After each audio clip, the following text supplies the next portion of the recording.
Hello, hello, and welcome. I am Amelia Larson, Executive Vice President of Innovations and Academic Partnerships at American Reading Company. Thank you all for joining. First, let me do some housekeeping. We will be recording today's session. You will receive an email with a link to the recording, along with resources and information about our upcoming webinars. During our time together today, feel free to submit your comments, affirmations, questions in the chat box. Lacey and Barb will be monitoring the chat, and there will be time for Q&A. And if you are on social media, remember to use the hashtag ArcLearns as you share your learning with others. In the past year and a half, the pandemic created an environment ripe for new opportunities to reset how we do things to make literacy instruction more effective and more relevant for all students. To this end, districts have the power to address the quality of the curriculum materials they choose and the quality of teacher learning they offer. These two factors, when integrated and improved with intention, have the potential to transform opportunities and address equity challenges head on. At ARC, we have seen the curriculum effect up close. A recent independent study by CPRI, funded by the US government's IES, found statistically significant results when 1,500 kindergarten students in 21 schools in the school district of Philadelphia used ARC Core to learn to read. As impressive was the fact that in first grade, students from ARC Core kindergarten classrooms stood out and were categorized as strongest in class in several learning behaviors, such as verbal expression, collaboration, confidence, reading independence, interest in science, and love of learning. The stakes could not be higher. And today, it is my honor to introduce you to our outstanding guests to expand on this important issue. First, Barbara Davidson. She's the president of Standards Work and serves as the executive director of the Knowledge Matters campaign. She's a former classroom teacher serving students with learning disabilities. And for the past 30 plus years, Barbara has worked at the intersection of standards-based education policy and practice, not for the faint of heart. Irvin Scott, one of our academic advisory board members, is a senior lecturer at the Harvard Graduate School of Education. Previously, he was the deputy director for the K-12 education at the Bill and Melinda Gates Foundation. And prior, he spent 20 years working as a teacher, principal, assistant superintendent, and also the chief academic officer for Boston Public Schools. And finally, Natalie Wexler, an influential education writer, author, and senior contributor at Forbes magazine. She is the author of this great book, The Knowledge Gap. It's a must-read. Her articles and essays have appeared in the New York Times, the Washington Post, The Atlantic, and other publications. She also worked as a reporter, a Supreme Court law clerk, a lawyer, and a legal historian. We are so lucky and so honored to have you today. But let's get started. Thank you so much for being here. And I'm going to ask Dr. Irvin Scott to set the tone for us. In the middle of ongoing challenges and pressures, why does this conversation matter so much? Thank you, Amelia. And it's great to have everyone join us. We're so excited to have you join from all around the country, as well as I feel like I saw a couple of international representatives. So it's just so excited. We're so excited to have you. I'm excited to be with Natalie and Barbara. And I'm excited to have this conversation, a really important conversation. And so I'm going to do something that I would encourage you to do. I'm going to sort of share the perspectives through which I am coming into this conversation, right? So I'm a former teacher, high school English teacher, where I taught for 15 years, deeply committed to high quality teaching and learning. And it was during those years that I had a firsthand experience with the power and impact of high quality curricula, and the impact of its absence, right? Both its presence and its absence. I've seen them all. I'm a former principal, where I tried to ensure shared vision around great teaching and learning across the entire school, right? So it's one thing to have it in a classroom. When you become a principal, you want to ensure students are not playing hopscotch to get high quality teaching and learning throughout the school. It's everywhere.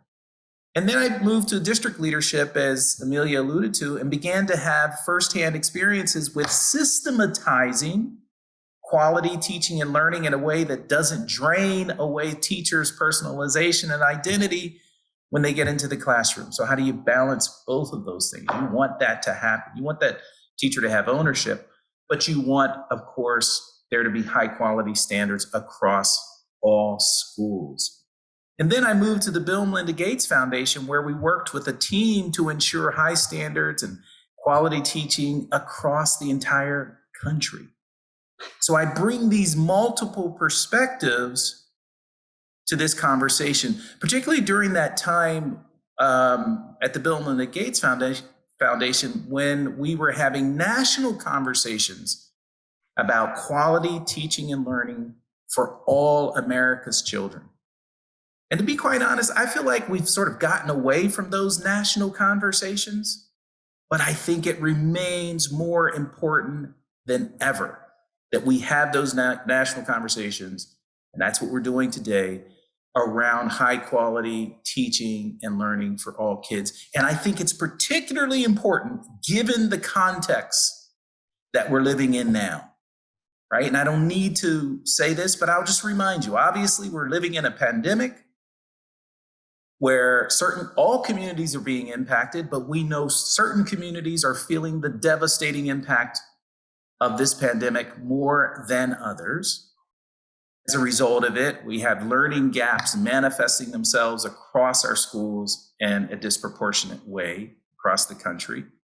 We have racial reckoning of sorts happening as part of the national discourse, and there's pushback on some of those conversations. And then we have an economic downturn that's being responded to, I would argue, appropriately, by an infusion of dollars, ESSER dollars, into our K-12 system across the country. But the question becomes, are we being thoughtful and strategic around how we're deploying those resources in a way that we can move from short-term resources to long-term impact?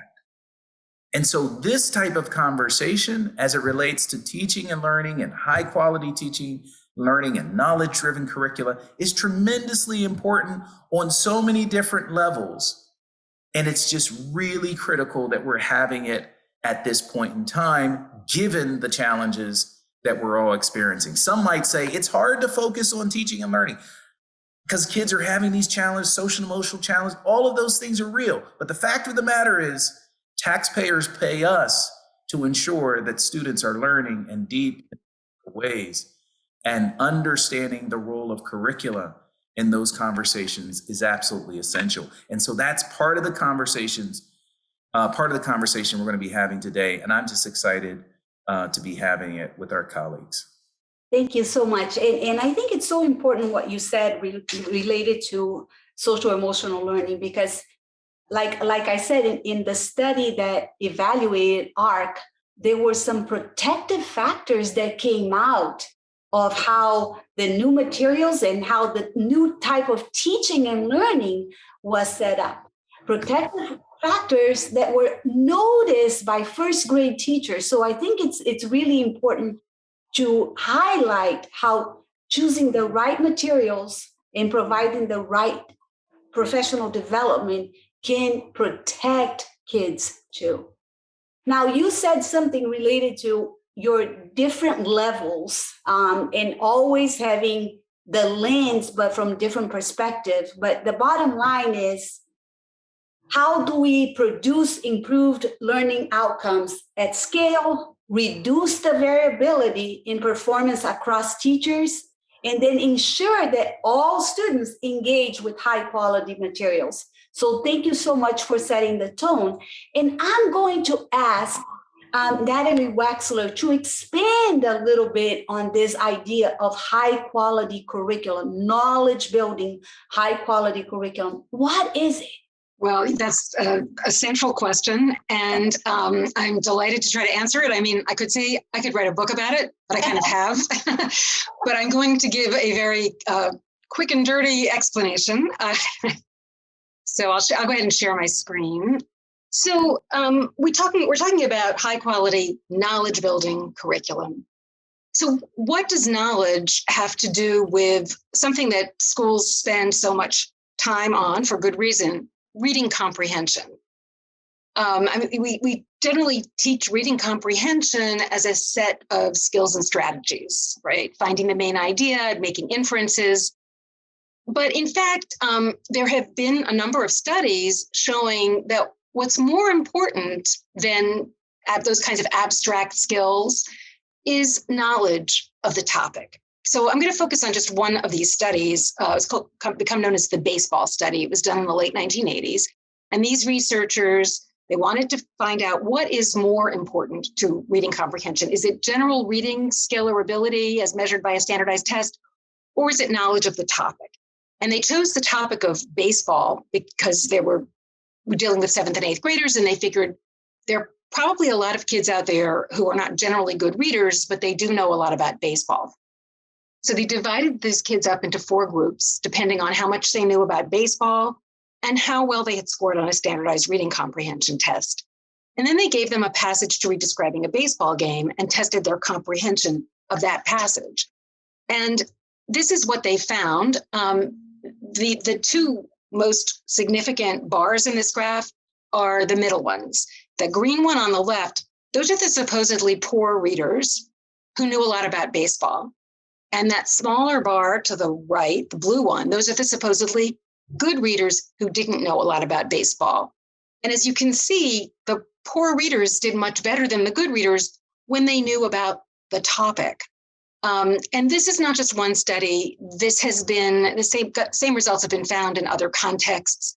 So it's a very widely accepted finding. And these studies tell us a few things. One, comprehension skills aren't skills like riding a bike or playing tennis. They don't just get better with lots of practice. It's going to depend to a large extent on how much the reader knows about the topic. Secondly, there's really no such thing as a fixed reading level, individual or grade, because again, it's going to depend in large part on the topic and the reader's knowledge. And by extension, the more general academic knowledge and vocabulary you have, the better your general reading comprehension. So this is, again, something that has been found in studies. So the way to build kids' knowledge, to boost kids' reading comprehension, is not just to focus on isolated skills practice, it's to build their knowledge, ideally systematically. So there are several high-quality knowledge-building elementary literacy curricula out there now that integrate both of these things, literacy and content knowledge, by going deeply into topics in social studies, science, and the arts. Literature and fiction has its place, definitely, but we've kind of focused in the early grades a lot on simple stories. And there are very engaging ways to go into social studies and science and the arts that really engage young children and build their knowledge at the same time. Now, these curricula, they will all cover different bodies of knowledge in different ways. So there's no one list of things all kids need to know. There's no one right approach, but they all have a couple of things in common. And one is that they are organized by topic, not skill of the week. And they all spend at least 2 or 3 weeks and sometimes more on a particular topic, like sea mammals or insects or whatever, because kids need to hear the same vocabulary and the same concepts repeatedly in different contexts in order to get those concepts lodged in their long-term memory, which is what's going to enable them to then access more knowledge through their reading later on. And there's another thing that these curricula all do. They integrate reading with other key components of literacy. One, listening to complex text. That's important for a couple of reasons. One is, as you can see by this graph, this was from a study done about 10 years ago. Kids' listening comprehension exceeds their reading comprehension on average through about age 13. That means they can take in more sophisticated knowledge and vocabulary through listening than through reading. And so reading text aloud is going to be the most efficient way to build their knowledge and vocabulary. And it's also going to be the best way to acquaint them with the peculiar syntax of written language, which is always more complex than spoken language. And they will need eventually to be able to understand that on their own. The best way to get them accustomed to it is for them, well, one good way to get them accustomed to it is through listening. In addition, what's really important is oral language, class discussion or group or pair discussion, where kids are then using the same vocabulary, talking about the same concepts that they have just listened to. These two things lay the groundwork for reading comprehension. Remember that baseball study, once kids have some familiarity with the concepts and the vocabulary, they may be able to read at a higher level than you would expect. And then another component of literacy that is too often overlooked is writing, which is potentially a very powerful lever for building knowledge and literacy skills. But we have to bear in mind that it's very difficult. It's more difficult than reading. And so we have to do it in a way that doesn't overwhelm kids. But ideally, they will be listening to complex text on a topic, discussing that, reading about it, and writing all about the same topic. So it's all integrated. And just briefly, Barbara is going to do a little bit more description of what this looks like in action. But part of what I did for the book was I followed a couple of early elementary classrooms through a school year, one using the standard approach to reading comprehension, focusing on skills and strategies, and the other using one of these newer knowledge building content focused curricula. And they weren't identical classrooms, but they were similar in many ways. They were all children of lower income parents and all children of color. And the teachers were both excellent teachers, but what was going on in the classrooms was completely different, night and day. And the basic reason for that was the curriculum, was what was being taught. And I wish I could show you videos of the classrooms. I can't do that, but I do have posters. And all of the posters in the skills-focused classroom looked like this: main idea, sequence of events. It was very hard for the teacher to get a class discussion going. This was a first grade classroom. The kids just did not have that much to say about these pretty abstract concepts.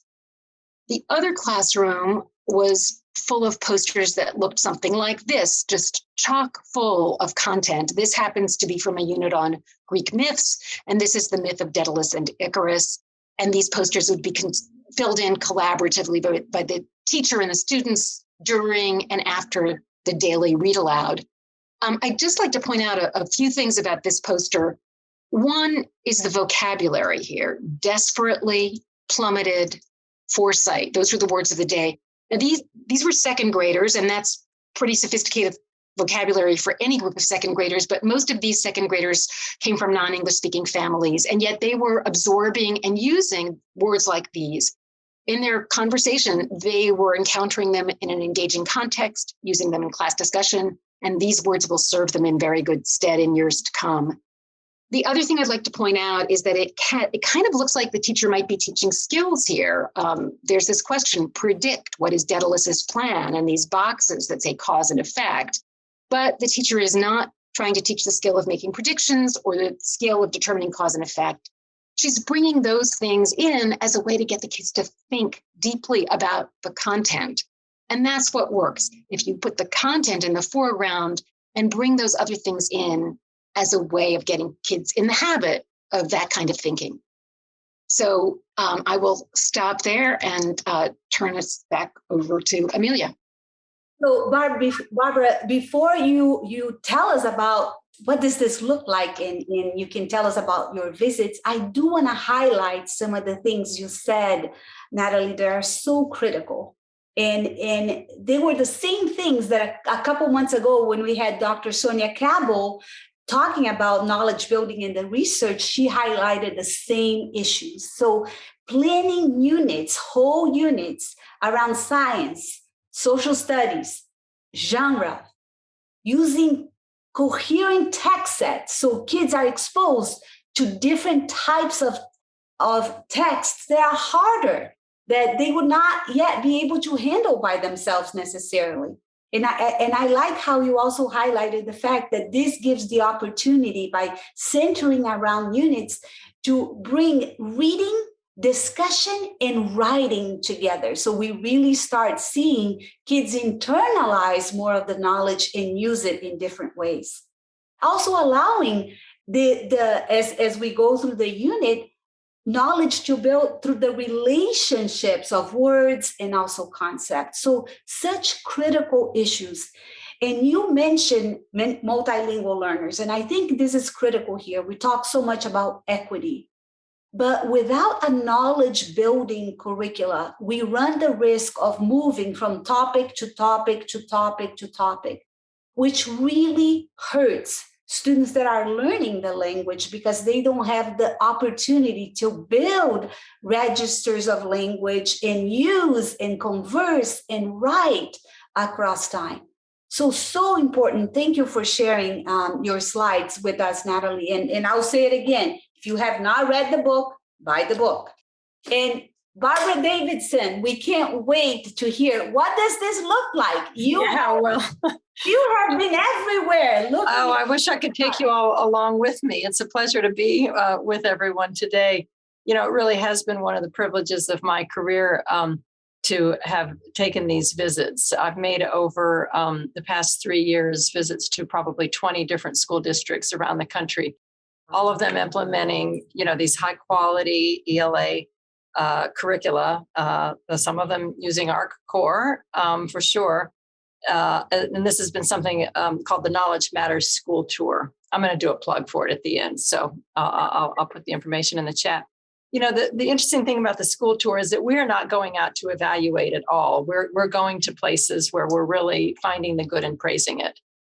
That's kind of a theory of action for our organization. We think that's there's an awful lot of good going on out there, and maybe if folks knew a little bit more about it, they would be attracted to it. Some of the places that we've gone have been very, very new, in their implementation, and some have been at it for a while. None for a really, really long time, because most of these curricula really were written in the wake of the Common Core state standards.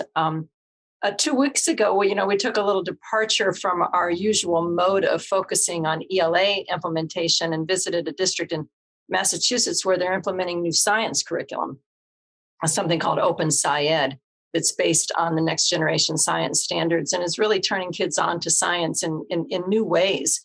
Among the things that's different about the curriculum is that it's asking kids to do things in science that look an awful lot like, what we're asking and what we're seeing happen in our better ELA classrooms. Things like engaging in purposeful dialogue, defending your positions, writing up notices and wonders and so forth. So unfortunately, this curriculum has yet to be built out at the elementary grades. It's just it was started with middle school, and they're rolling it out in high school now. But there are some new science curricula on the market that are kind of similarly organized and are really quite good. My point in talking about science curriculum is to say that if we were spending more time in our elementary schools in science and social studies and the arts, we wouldn't have to be leaning on ELA curriculum in the way that we of necessity are, because of the importance of the knowledge piece that Natalie had talked about. But the point is that we're not. We're simply not. Across the country, in the wake of No Child Left Behind, Districts cut time spent on social studies, science, and other non-tested subjects by 44%. Not surprisingly, they increased time on those tested subjects of ELA and math by 42%. And across K-6 schools, we're spending less than 3.5 hours a week on science and social studies combined.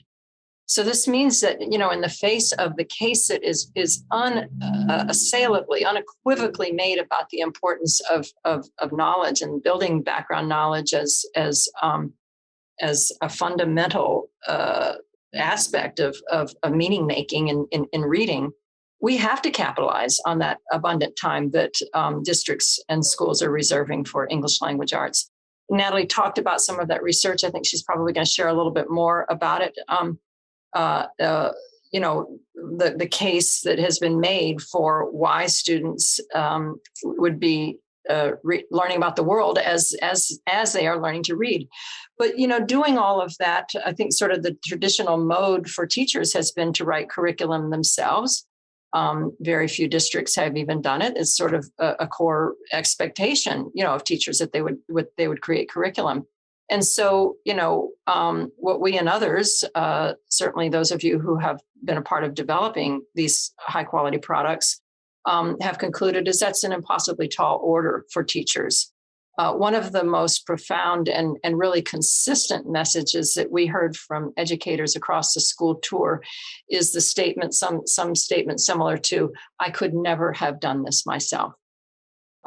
There's just a lot that is happening in curricula that's capable of building the kind of knowledge that we know is so important to reading comprehension. And I just would argue that it's an impossible task for isolated teachers, even groups of teachers working in collaboration with one another. And it's not really what we want them doing. We want teachers to be reserving their energies and in focusing on being master deliverers and meeting the needs of the students in front of them. And that's what they want to do too, One of the things that I've been so gratified by as we've moved around the school tour, and this is a topic that we explore quite a lot in conversations with teachers, because they are feeling an enormous sense of relief by having this support of good curriculum to lean on. So here I want to sort of tick off some of the things, and some of it's already has been sort of referenced, that I think is going on in these curricula that make the implementation of them so very, very, very rewarding, but also challenging. As has been discussed, the units aren't arranged around loose themes. They are organized around tight topics, or topics that are sort of related to one another. And the students are immersed in these topics for days and even weeks, enabling them to acquire what cognitive psychologists call this domain knowledge. But constructing units to build knowledge like that is, it's an art, and it takes time, and it takes people, and it takes a lot of money. It's again an unreasonable expectation to ask of one isolated teacher. The reason that the domain knowledge is important is because it helps to create a sort of a learning schema into which new learning can connect. Natalie and others have referred to this as this Velcro, sort of effect. So it's a significant feature of these high quality curricula that they are purposeful about building that both domain specific vocabulary, but also general academic vocabulary, which shows up sort of recurringly, across as they're exploring these topics, but doing so in an indirect way, which makes it stickier. We're not sort of teaching vocabulary words. There's a little bit of that, but it's coming up as these topics are getting increasingly mind, and as kids are increasingly engaged in them, we see kids wanting to use these words, wanting to, because of their engagement in the topics. So another thing that's happening is that the students are reading rich and really even demanding texts, and they're reading multiple texts on a topics. So identifying these texts, and you talked about this, Amelia, these text sets is one of the benefits of adopting curriculum versus, asking teachers to do it on themselves. I remember talking to a teacher or her telling us along the school tour, I believe this was in outside of Dayton, Ohio. She said, I could read for hours and weeks, and I could never have put this particular mix of text together. So she went on to say that she could never go back to doing it the way that she had been doing it, because now she can see now she sees how beautifully it can all be put together. Another feature is obviously, I think it's sort of, we're all understanding it, but I don't know that we have yet named it, is that all students in these classrooms are working, all students are working in grade level texts. This is a monumental shift in the way that we are going about reading instruction in this country, and how you build those routines that make that possible, the supports that you provide, how the classroom is managed. All of that is the stuff of high quality curriculum. That's what the high quality curriculum is made of. It's not just the identification of the content and all of these, it's the pedagogical moves and that make that kind of instruction possible. Another standout feature, sort of back to that point, and you all referenced it briefly, of how beautifully it can all be put together, is that speaking, listening, and writing are all integrated and become what in fact you do with these topics, what in fact you do with these texts. So students are completing these notice and wonder charts. That's some pretty sophisticated writing there. They're writing using sentence prompts. They're debating classmates in Socratic seminars, and all of them, again, related to the topics and the texts that they're reading. Finally, I think one of the things that I would want to say is that these high quality curricula are educative, and that is perhaps one of the most important features, that they are truly helping teachers become better at their craft as they are being implemented. And that's not just something that, I'm saying or that I noticed. That is without question a statement by the many teachers that we talked to as a part of going into their schools and observing their classrooms and so forth.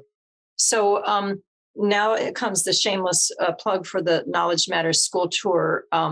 We do a travel blog. So on our website, which is knowledgematterscampaign.org, there's a link to school tour. And really, most of these blogs are written by sometimes a teacher, sometimes a district leader.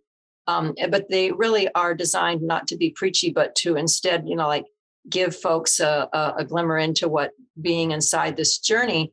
And hopefully, I think we'll have a chance to talk a little bit more about that, really what the journey has meant. As we move on. But I would encourage folks to get in there and find a city or a state of your interest and read one or two of those blogs, because there's some pretty neat stuff going on out there. I hope you guys are excited as I am. Just hearing them talk, I want to go out and teach right now. As both Lacey and Barb Smith choose a couple of questions, I want to make sure that we elevate some of the points that have come up. And when I hear Barbara Davidson speak, there are some things that stand out to me. Providing students with contexts and experiences increases their motivation in the subject. And they are a part of a community, so they talk more. There's more to give back, right? So there are more opportunities to learn key concepts, communicate their ideas. And this is critical because this is a new paradigm that we are raising not only the level of knowledge, vocabulary, comprehension, but complexity of language. Kids are using complex functions of language, and this benefits all students, but especially students that are multilingual learners that may come to school at different points. So it's really important that we start seeing this constellation of how integration comes together through a knowledge building. And Natalie uses Velcro. I like to use the spider web, that it keeps growing and it sticks and you don't lose it, right? So, but I'm going to go to Lacey and Barb Smith. Can you tell us? Amelia. Yes. Can I just make a point real quick? Yes, and Barbara, you don't have to build on it because I think you mentioned it well, but it also seemed to have some resonance in the chat, and that is this idea of teachers writing curricula. And oftentimes people think about teachers wanting to do that from a standpoint of academic freedom, but someone made a really good point in the chat and basically said, nah, that's not necessarily why they're doing it. They're doing it out of necessity.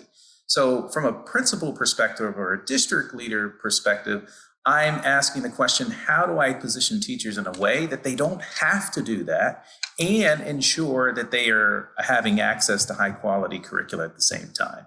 So I just wanted to put a finer point on that point because there was some resonance around that in the chat for sure. Boy, Irving, you really hit the nail on the head there. You know, I know that there's been studies that have shown the average teacher spends at least 12 hours a week looking for and creating materials. And you know, as parents and educators, we sure don't want our child's curriculum to be the Sunday night solution, you know, and neither do the teachers.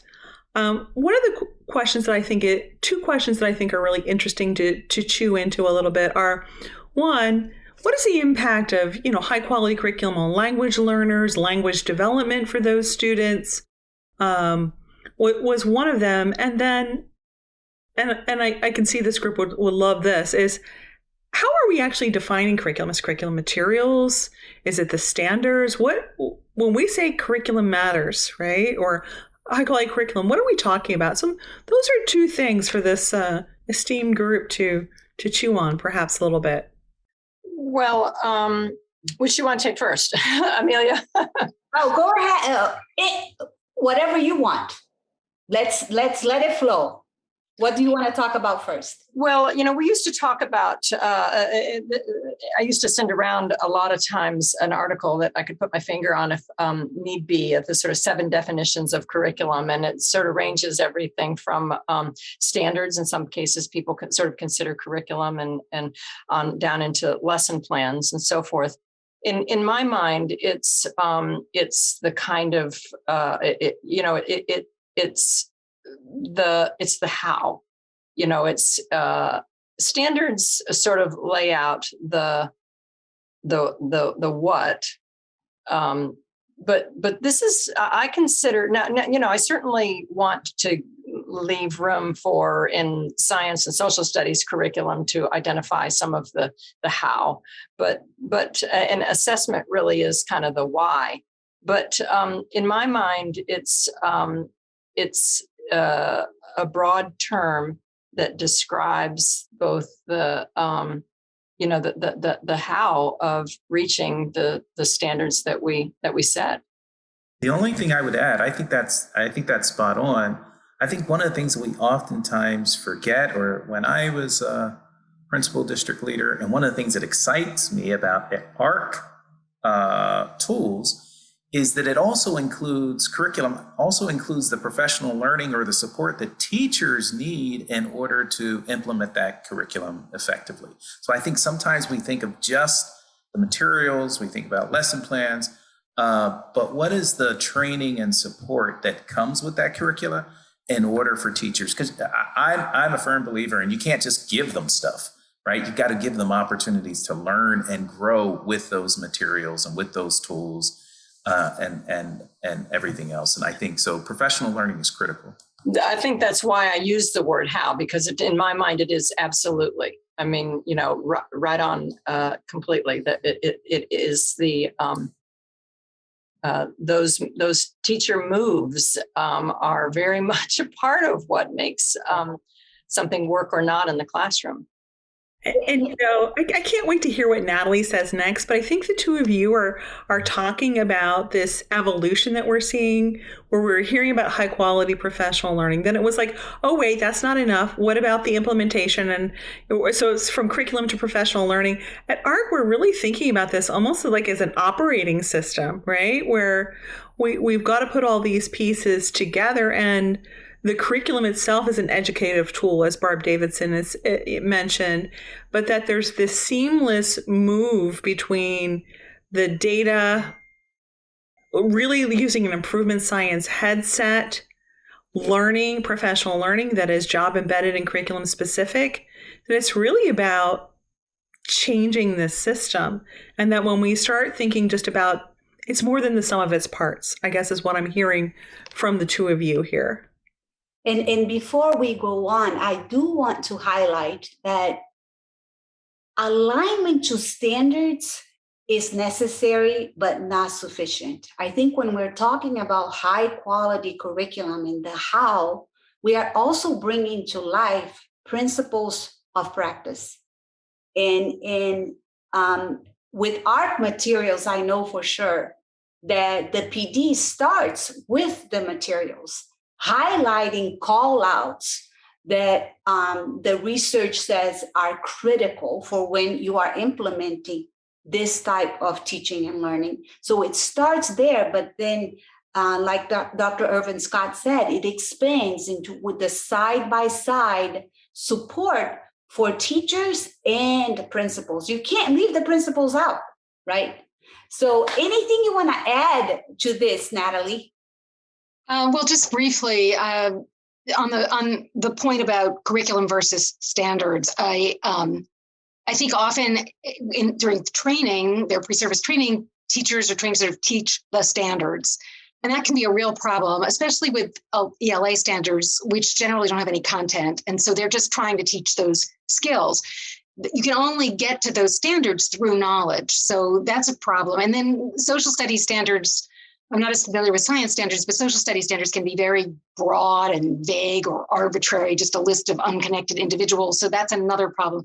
Curriculum, I feel, is going to give you a bigger bang for your buck. And I definitely should go along with professional development or learning embedded in the specifics of the curriculum by somebody who really knows not only the what of the curriculum, but also the why of the curriculum. And I also just wanted to respond to that one question about English language learners. As I mentioned, the second grade class I followed through a school year that was using this knowledge building curriculum was mostly kids from non-English speaking families, and some of them were still learning English themselves. And I think some of the teachers I spoke with, they were like, well, at the beginning, I didn't, should we really be teaching these kids words like deciduous when they are still learning English?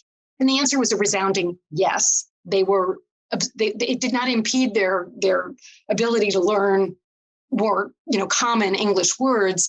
And this slower pace and the more depth that this curriculum went into enabled those kids and everybody else in this class to blossom and to reach their full potential. So I would say emphatically, this is the kind of approach that works best with English language learners.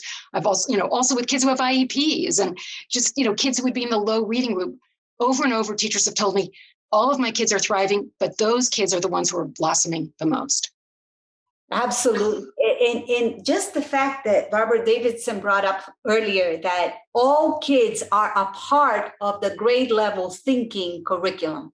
They are not removed from that, right? That changes everything. Anything else that is going on in the chat box that we need to know before I go on to our next question?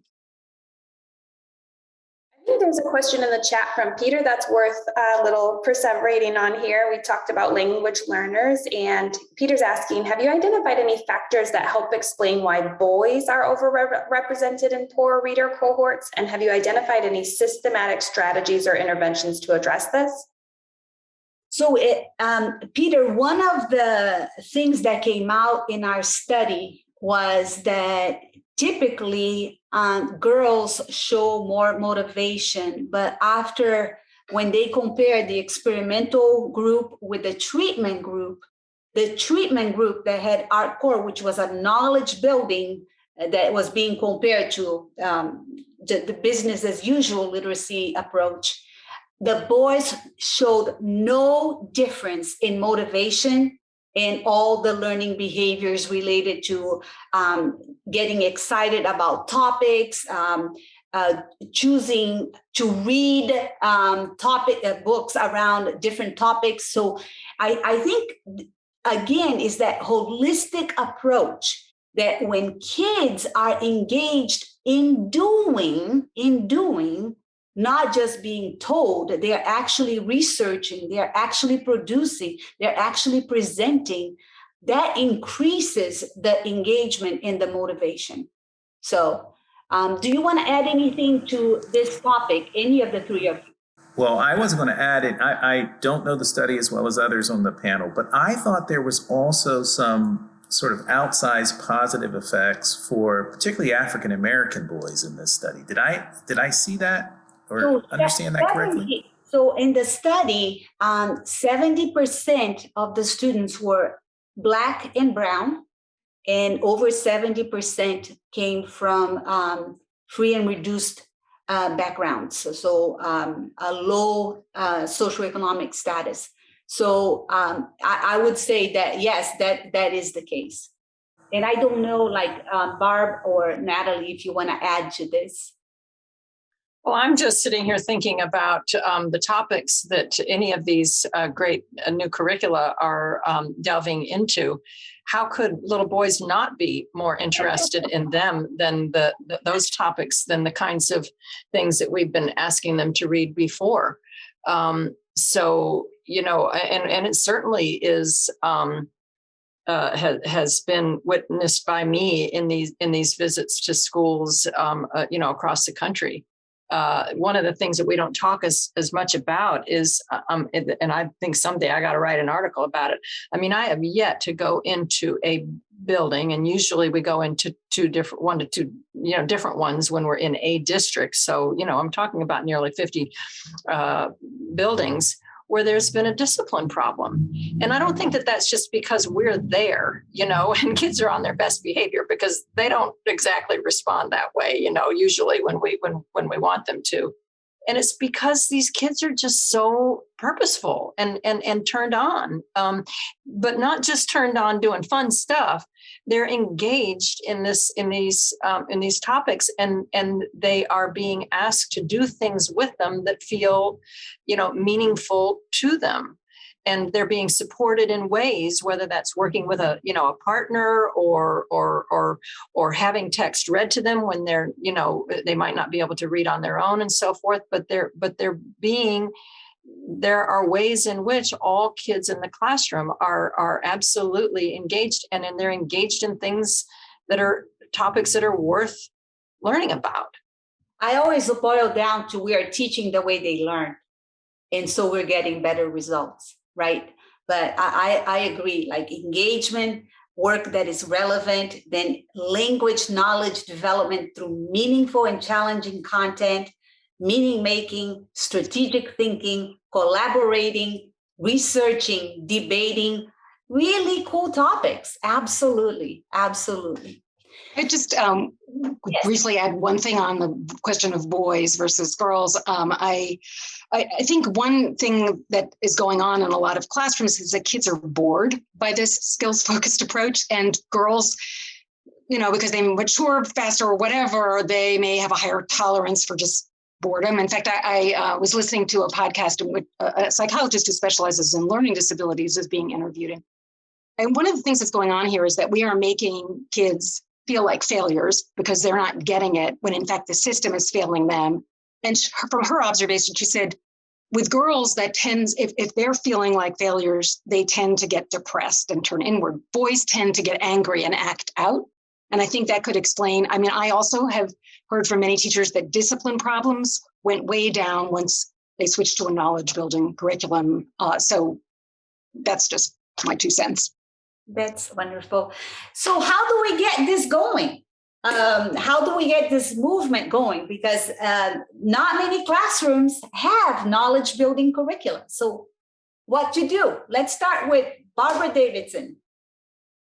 Yeah, well, it takes a willingness to change, you know. in my experience in talking with folks along the tour, that usually follows a hard look at your data and a real, a real decision by all stakeholders that they're just not satisfied. I've been, as I said, to lots of different places, and for the most part, the proficiency level is somewhere between 30 and 40% in reading, and folks just looking at each other and saying that's not good enough. It's for all of our efforts. We got to do something different. I think that the most important thing that it's going to take is a leadership commitment, and a leadership commitment to supporting teachers in becoming ever better at their craft. And that putting their bet on the support that great curriculum can give to those teachers, and then recognizing that asking them to shift their practice in the ways that we've been talking about doesn't happen overnight, and that it represents a real change, and giving teachers the time, the collaborative planning space, the coaching support, the opportunities to observe their colleagues, to study, to collaborate, to observe, to reflect, to plan together, and to do so, to that PD not be this sort of, generalized, abstract sort of drive-by work, but that it be really reserved for, as Natalie says, support by people who know the curriculum really, really well, that it be curriculum based. The Carnegie Foundation, the Carnegie Institute of New York, the Corporation of New York, has recently issued a pretty important paper called The Elements. Maybe somebody can put it in the chat, that talks about what this curriculum based professional learning needs to look like, and has interviewed a number of people to sort of support some, better understanding of that. But it really is, it's a long game. And I think districts need to be ready to commit the resources to providing that kind of support for teachers. And I think they're going to be very gratified by the response that their teachers have to being supported by them in that way. We were talking about how many hours teachers are spending outside of the classroom. I remember talking to because we always ask this question too, and this woman sort of looked at me and said, "Well, all weekend long, except for when I'm in church," and so that's not fair.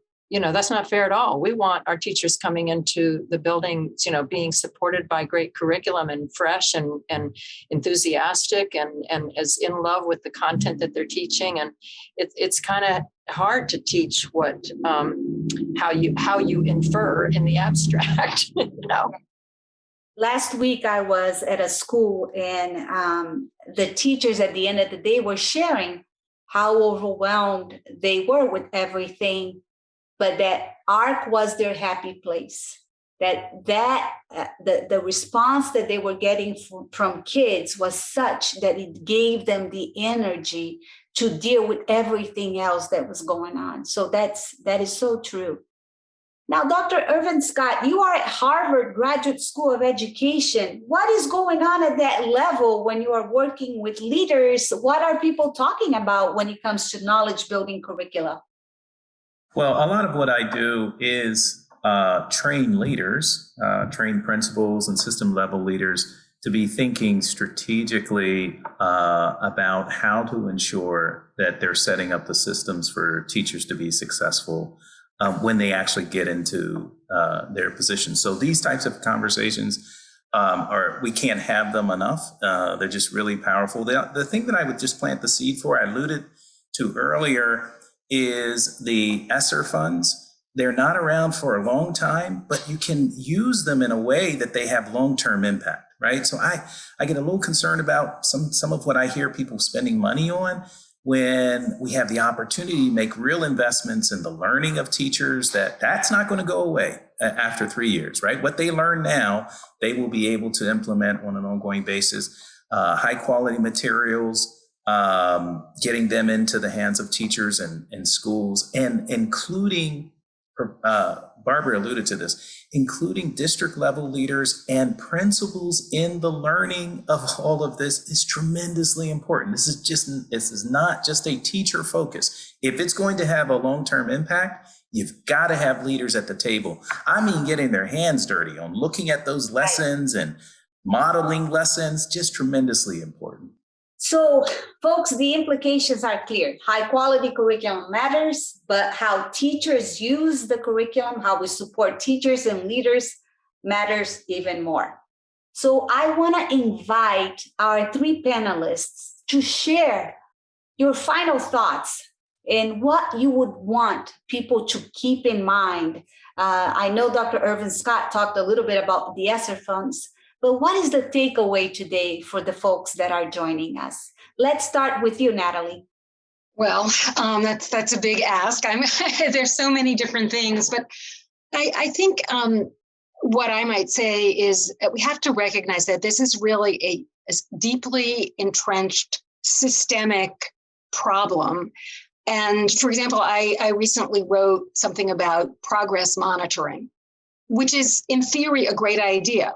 And it can work really well for things like decoding skills and math skills.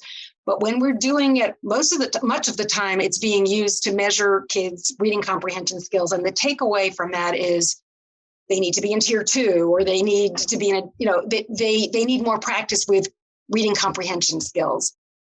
So we have to look at these kinds of reading comprehension, not just standardized tests, but also these more frequent evaluations that we give in the classroom. We have to look at those reading comprehension tests as really testing the level of academic knowledge and vocabulary kids have rather than abstract skills. And if a kid is scoring low on a reading comprehension test, probably what's going to help the most is immersing that kid in content-rich curriculum. Drop the mic moment. We are going to share that article. That was a great article. Barbara Davidson. Yeah, as an industry, K-12 education has rightly been engaging in some deep self-examination about whether or not we're delivering equitable instruction for all of our students, and particularly our less advantaged students and students of color. And I think any of us would be hard-pressed to feel that we've done a very good job of that, quite frankly. I think, curriculum has been the stepchild of education, particularly at the elementary level, for just far too long. We know that there is science and good research behind the impact that high quality, knowledge-rich curriculum can have. And I think it's, I just would like to suggest that it's irresponsible for us as leaders not to give teachers the resources that they need. Irvin made the point that there's resources out there now, so use them wisely. And I think the jury is in on curriculum being an important lever, provided that the time and the resources dedicated to that curriculum-based professional learning that teachers so need and deserve is also provided. That would be my parting shot. Dr. Irvin Scott. Well, Amelia and team at ARC, I just really appreciate you bringing us together. It's an honor to be here with Natalie and Barbara, and just really appreciate this really, really important conversation. To me, it's more than just conversations around teaching and learning. It's ultimately a conversation about ensuring that students are able to live out, and families and those who care for them live out the dreams that they have for themselves and for their children. And that reminds me of a poem. I got to end with a poem by Langston Hughes, one of my favorite poets. It goes like this: bring me your dreams, you dreamers, bring me your heart melodies, that I may wrap them up in a blue cloud cloth away from the too rough fingers of the world. And that is what poetry might do. Wrap up your dreams, protect, preserve, and hold them until maybe they come true. Columbus dreamed of finding a new world. He found it. Edison dreamed of light, more light, and he made light. All the progress that human beings have made in this old earth of ours grew out of dreams. That is why it is wise, I should think, to hold fast to dreams. For when dreams die, life is a broken winged bird that cannot fly. Hold fast to dreams, for when dreams go, life is a barren field frozen with snow. And so we have the responsibility as education leaders to create environments and contexts that enable dreams to come to life.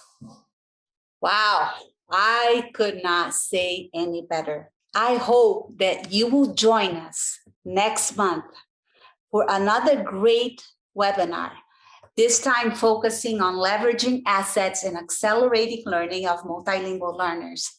Thank you so much for joining us. Thank you, Barbara Davidson, Natalie Wexler, and Irvin Scott. What a treat. Thank you. See you next time.